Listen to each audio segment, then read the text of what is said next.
Well, we have this category that I talk about, ROV, risk, originality, virtuosity. Well, originality, the innovation part of my sport, is probably the most challenging part. It's really hard to come up with new things in the sport.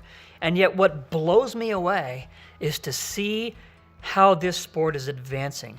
And I remember when I was competing in 1984, if I go back 30 years to 1954 and I see what guys were doing 30 years before me, and I watch the best gymnasts in the world, I say, that guy won a gold medal doing that? Pfft, how simple is that? That's crazy. That's so easy.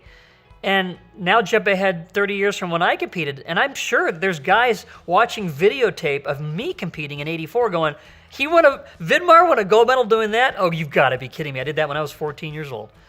And it's so cool to see how this sport advances. I was talking to guys on our team at a competition. We were up in Canada. I've had the privilege of serving as chairman of the board of USA Gymnastics, so I've followed our guys around. And I got in the van with them going over to the competition one day and said, guys, you know what? If I was born in 1991 instead of 1961, if I was your contemporary, right now, the best I could ever hope for is to be a gymnastics fan. I just don't think my body could handle the workload that you guys can handle. It's so much fun to watch you guys. And so it's really neat to see. And I wonder, in my lifetime, where is this sport going to go? We all stand on the shoulders of those that preceded us. I stood on the shoulders of the guys that came before me. And yes, our guys are standing on our shoulders now. But I think, where is this sport going to go? And it's so exciting to see that there really are no limits. We always think there's got to be a limit.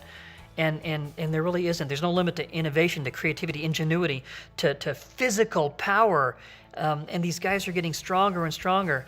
And it's so much fun to watch because their training methods are different than mine.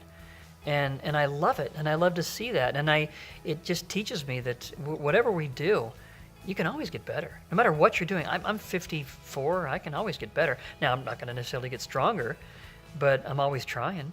I'm always trying to get better at what I do, even physically.